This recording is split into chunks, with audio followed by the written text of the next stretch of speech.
अस्सलाम वालेकुम dear student. आज हमने इंट्रोडक्शन टू स्टैटिकल थ्योरी का नेक्स्ट टॉपिक स्टार्ट करना है। जो हमारे पास नेक्स्ट टॉपिक है वो हमारे पास है कंडीशनल प्रोबेबिलिटी। कंडीशनल प्रोबेबिलिटी के बारे में आज हमने पढ़ना है। वो हमारे पास क्या होती है, उसकी डेफिनेशन और उसका फार्मूला कैसे होता है, और कंडीशनल जो हमारे पास प्रोबेबिलिटी होगी वो हम कैसे सोल्व करेंगे। तो सबसे पहले हमारे पास कंडीशनल प्रोबेबिलिटी है, इसके बारे में आज हमने डिस्कस करना है कि कंडीशनल प्रोबेबिलिटी में हमारे पास फार्मूला किस तरह का होता है। इसकी बेसिकली डेफिनेशन करने की हमारे पास ज़रूरत नहीं है। इसमें भी हमारे पास सेम दो ही इवेंट्स कर होते हैं, एक को हम ए कह सकते हैं, बी कह सकते हैं, फिर उसका हम क्या करते हैं इंटरसेक्शन, और जो हमारे पास यूनियन की फॉर्म में गिवन हो हम लेके उसका फार्मूला फाइंड आउट कर लेते हैं। तो यहाँ पे हमें पता है कि जो हमारे पास probability in the form of conditional probability होगी वो होगी पी, जिसको हम इंडिकेट करेंगे probability A divided by B. तो यहाँ पे हमारे पास आ जाएगा number of sampling point in A intersection B, और नीचे हमारे पास क्या आ जाएगा number of sampling point in B. तो यहाँ पे हम इसको कह देंगे कि नंबर मीन एन है, ए इंटरसेक्शन बी आ गया, इसी तरह नंबर एन से इंडिकेट कर रहे हैं और बी आ गया। अब हमने क्या करना है, इसका टोटल फाइनल रिजल्ट के लिए हमारे पास जो इसका फार्मूला आ जाएगा probability A divided by B is equal to probability A intersection B over probability of B. तो ये हमारे पास होगा कंडीशनल प्रोबेबिलिटी का फार्मूला, ये हमने याद करना है और इसी के रिस्पेक्ट से हमने नेक्स्ट अपनी एग्जांपल्स को सॉल्व करना है। तो इसी तरह अब हमारे पास नेक्स्ट यहाँ पे इसकी बेसिकली हमारे पास इसकी डेफिनेशन ये है, जिसमें हमारे पास बोला गया है if A and B are two events in a sample space S.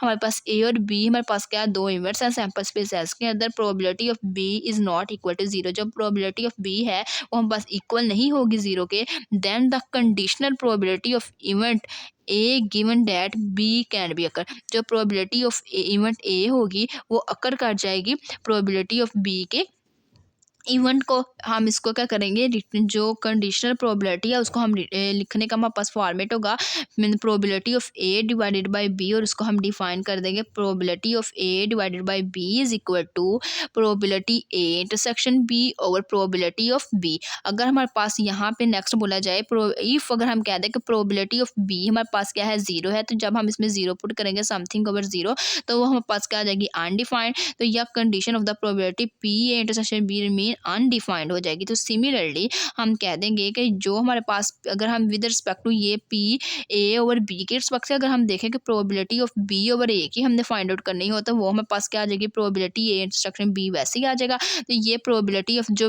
यहाँ पे हमारे पास बी आ रहा था वो किस में कन्वर्ट हो जाएगा, प्रोबेबिलिटी ऑफ ए में कन्वर्ट हो जाएगा। हमने यहाँ पे कह दिया कि जो हमारे पास प्रोबेबिलिटी ऑफ ए होगी वो ऑलवेज ग्रेटर देन जीरो होगी।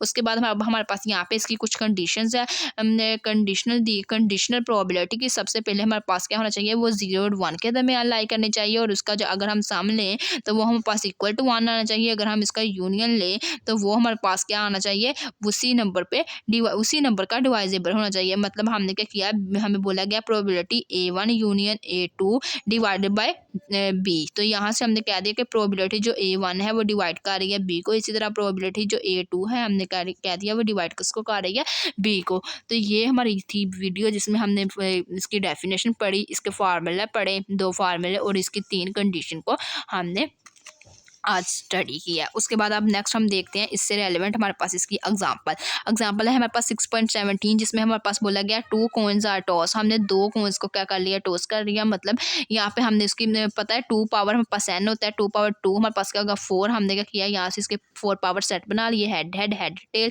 Tell head tail tail. What is the conditional probability, हमने कंडीशनल प्रोबेबिलिटी हमने फाइंड आउट करनी है डैट 2 हेड्स, 2 हेड्स के लिए are given are there is at least 1 head. हमने क्या करनी है, प्रोबेबिलिटी कंडीशन फाइंड आउट करनी है 2 हेड्स के लिए कम अज कम या एक से ज़्यादा हेड के लिए। तो इट्स मीन जो ए है वो हमारे पास 2 हेड है, एक या एक से ज़्यादा हमारे पास, मतलब इसको इंडिकेट कर देंगे बी से। तो यहाँ से हमने लेट कर लिया कि जो यहाँ सबसे पहले हमने सैम्पलिंग पॉइंट बना लिया इस पावर सेट की रिस्पेक्ट से। हमें पता है 4 नंबर्स आएंगे, 2 पावर 2 है तो 4 आएंगे। तो यहाँ से हमने हेड हेड, तो ये हमारे पास head tail tail head tail tail की रिस्पेक्ट से बना लिया। ए रिप्रेजेंट हमने कह दिया 2 हेड को कर रहा है, बी रिप्रेजेंट एटलीस्ट 1 हेड को कर रहा है। तो इसमें हमने कह दिया कि हमें यहाँ पे क्या फाइंड आउट करना है, हमने conditional mean probability of A divided by B find out करना है। तो हमें पता है हमने वो नंबर्स फाइंड आउट करने हैं जिसमें हमारे पास 2 हेड आ रहे हैं। तो हमने यहाँ पे इसको काउंट किया तो सिर्फ हमारे पास एक नंबर ऐसा है जिसमें हमारे पास क्या आ रहा है, 2 हेड आ रहे हैं, बाकी किसी में भी 2 हेड नहीं आ रहे। तो हमने कह दिया जो हमारे पास ए है वो हमारे पास हेड हेड है। अब हमें नेक्स्ट का बोला गया एट लीस्ट कम अज़ कम एक या एक से ज़्यादा हेड कितने नंबर्स में आ रहा है उसकी प्रोबेबिलिटी हमने फाइंड आउट करनी है। तो हमने देखा इसमें हमारे पास 2 हेड आ रहे हैं, इसमें एक हेड आ रहा है, इसमें एक हेड आ रहा है, इसमें कोई नहीं आ रहा। इट्स मीन ये हमारे पास ये तीनों फर्स्ट वाले ये हमारे पास क्या आ जाएंगे बी। तो हमने कह दिया बी हमारे पास हेड हेड है, हेड टेल है, टेल हेड है। अगर हम इनका इंटरसेक्शन लें, ए इंटरसेक्शन बी लें, तो हम देखेंगे इन दोनों में कॉमन चीज़ क्या आ रही है, हेड हेड इसमें भी है इसमें भी है। तो ए इंटरसेक्शन बी हमारे पास क्या आ जाएगा, हेड हेड आ जाएगा। इसी तरह अब हमने क्या करना, प्रोबेबिलिटी फाइंड आउट करनी है। प्रोबेबिलिटी ऑफ ए हमारे पास क्या फेवरेबल, हमारे पास कितनी टर्म्स है 1 है, टोटल हमारे पास 2 कॉइन मीन 4 है हमारे पास सैंपल। तो यहाँ पे हमारे पास सैंपल स्पेस में आपका आ गया 4। इसी तरह प्रोबेबिलिटी ऑफ बी हमने देखा कि बी में हमारे पास फेवरेबल कितने हैं 3 है, टोटल हमारे पास 4 है। इसी तरह इंटरसेक्शन में हमारे पास फेवरेबल 1 है और टोटल हमारे पास 4 है। हमें पता है प्रोबेबिलिटी का in the form of conditional formula क्या होता है, probability A divided by B is equal to probability A intersection B over probability of B. Probability A intersection B हमारे पास आया 1/4, प्रोबेबिलिटी ऑफ बी 3/4 आई। तो हमने क्या किया, इसको 4 खत्म हो जाएगा, यहाँ से हमारे पास 1/3 हमारे पास इसकी प्रोबेबिलिटी आ जाएगी इस क्वेश्चन के लिए। नेक्स्ट अभी हमारे पास है 6.18 एग्जाम्पल, जिसमें हमें बोला गया a man tosses 2 fair dices. अब हमारे पास डाइसेस की बात हो रही है, जहाँ पे हमने क्या किया है 2 डाइसेस के रिस्पेक्ट से हमने इसके ऑर्डर्स बना लिए हैं। What is the conditional probability हमने फाइंड आउट करनी है, that has the same 2 dices will be 7। हमारे पास प्रोबेबिलिटी हमने फाइंड करनी है कि जिसमें हमारे पास 2 डाइसेस ऐसे हों जो हमारे पास 7 का सम बना रहे हों। गिवन एज फर्स्ट हमारे पास क्या है, सम इज ओड। ऐसे नंबर फाइंड आउट करने हैं जिसका हमारे पास सम ओड आ रहा है। ऐसे नंबर हमने फाइंड आउट करने हैं जो ग्रेटर दैन 6 हो। और हमने 2 डाइसेस हमने ऐसे फाइंड आउट करने हैं जो हमारे पास सेम आउटकम्स रख रहे हों। तो सबसे पहले हमने जो हमारे पास ए है हमने कह दिया वो हमने किसके लिए करना है, सम 7 बना रहे हो उसके लिए हमने करना है। बी हमने कह दिया सम मोड फाइंड आउट करने हैं। सी हमने कह दिया वो इक्वल होगा सम ग्रेटर देन 6 के। एंड डी हमने कह दिया वो किसके इक्वल होगा, 2 डाइसेस जो हमारे पास सेम आउटकम्स रख रहे हो। सबसे पहले हमने क्या करना है, सम ऑफ 7 हमने ऐसे नंबर ले लेने हैं जिसका हमारे पास सम 7 बन रहा हो। तो 1 + 1 और 6 हमारे पास क्या 7 बना रहे हैं, 2 5 7 बना रहे हैं। इसी तरह 3 4 हमारे पास 7 बना रहे हैं, 4 3 7 बना रहे हैं। इसी तरह हमने देखा 5 2 7 बना रहे हैं, 6 1 7 बना रहे हैं। ये हमने ए के कितने भी हमारे पास 7 सम होके उनका 7 आ रहा था वो हमने ए लिख लिया। इसी तरह हमने किया बी मीन ओड नंबर, जिसमें हमारे पास ओड नंबर आ रहे हैं 1 2 हमारे पास इनको ऐड करें तो हमारे पास 3 आता है। इसी तरह अब हम 1 4 को ऐड करें तो हमारे पास क्या आता है 5 आता है। इसी तरह हमने क्या किया, इनका सम दे के हमने इसके ओड नंबर लिख लिए। तो यहाँ पे हमारे पास इसके ओड नंबर की लिस्ट आ गई। इसी तरह अब हमने थर्ड पे क्या किया, ग्रेटर देन 6, इसमें हमारे पास ग्रेटर देन 6 आ रहा है, 1 और 6 करें तो 7 आता है। तो ये हम अपने 7 लिख लिया। इसी तरह ये भी 7 बन रहा है, ये 8 बन रहा है। ये हमारे पास ऐसे हमने क्या कर लिया, जितने नंबर्स आ रहे थे वो हमने सी की लिस्ट के अंदर लिख दिए।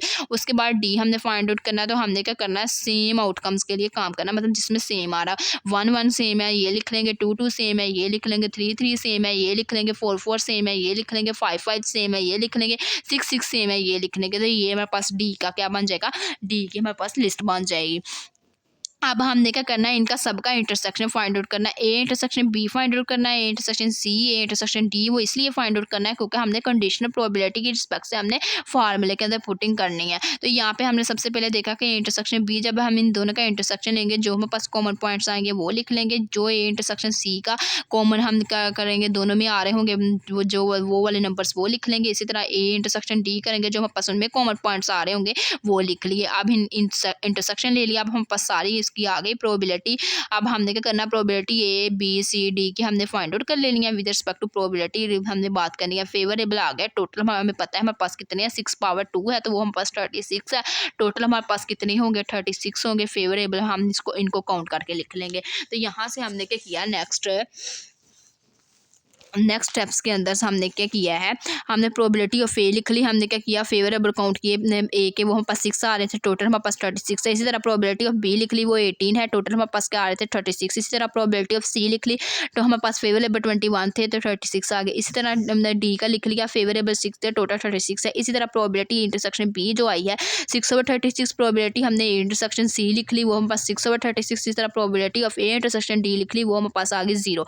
अब हमने क्या कर लिया, probability of A divided by B, probability of A divided by C, probability of A divided by D. इनका हमने क्या किया, कंडीशनल प्रोबेबिलिटी की रिस्पेक्ट से फार्मूला अप्लाई कर दिया। Probability A intersection B over probability of B, probability F intersection C over probability of C, probability of A intersection D over probability of D. तो यहाँ पे हमने क्या कर दिया, इसकी वैल्यू पुट कर दी प्रोबेबिलिटी ऑफ इंटरसेक्शन की, और यहाँ पे हमने प्रोबेबिलिटी ऑफ बी की कर दी। तो इसको हमने क्या कर दिया, रीअरेंज करके लिखा, क्रॉस मल्टीप्लाई डिवाइड हो रहा, तो हमने क्या कर दिया, इसको क्रॉस मल्टीप्लाई मीन इसको उल्टा के लिख दिया। तो यहाँ पे हमारे पास इसका आंसर आ गया 1/3। सिमिलरली हमने दोनों की वैल्यू पुट की, यहाँ पे हमारे पास इसकी प्रोबेबिलिटी आ गई 2/7। सिमिलरली हमने क्या किया, इन दोनों की वैल्यूज पुट की, यहाँ पे हमारे पास प्रोबेबिलिटी ए ओवर डी हमारे पास क्या आ गई, 0 आ गई। उसके बाद अब नेक्स्ट हमारे पास एग्जाम्पल है, नेक्स्ट ये एग्जांपल हम कल पढ़ेंगे 6.19। ये थी आज की हमारी वीडियो। अगर आप लोगों को मेरा आज का वीडियो पसंद आई हो तो प्लीज़ मेरे चैनल को सब्सक्राइब करें, मेरी वीडियो को लाइक करें, शेयर करें। Thanks for watching. अल्लाह हाफिज़।